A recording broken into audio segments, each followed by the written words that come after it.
On the Ministry of Defense website's graph for Russian losses of artillery systems, the data provided by Kyiv for Friday, May 3rd, says that there were 89 unit losses. The figures were reported on May 4th. Friday's number dwarfs the counts for other artillery losses during the war, the ministry said. The next highest loss was 66 Russian artillery units lost on February 13th this year, and there was another significant hit last month, when 43 Russian artillery systems were taken out.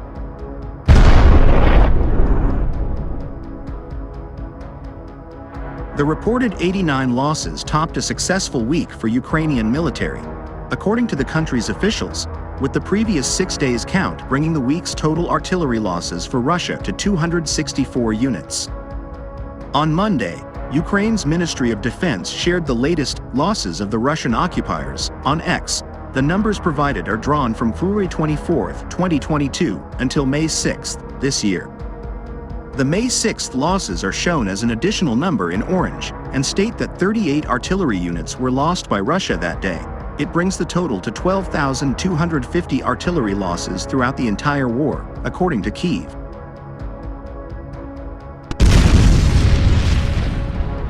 The chart was uploaded with a somber quote attributed to the late American war journalist Ernie Pyle. "I love the infantry because they are the underdogs. They are the mud, rain, frost, and wind boys. They have no comforts. They even learn to live without the necessities. And in the end, they are the guys that wars can't be won without."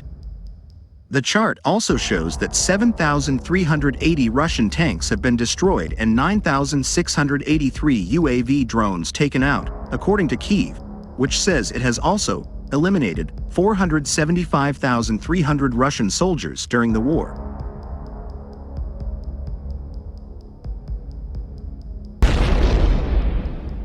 Ukraine has not given an update of its own losses since President Volodymyr Zelensky said in February that 31,000 of his troops had been killed.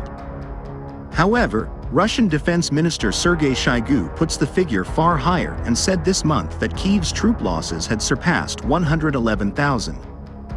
Russian President Vladimir Putin is said to be displeased with Shoigu and recently made a public gesture intended to punish him for his inability to achieve the Kremlin's military goals in Ukraine, according to the Institute for the Study of War, ISW.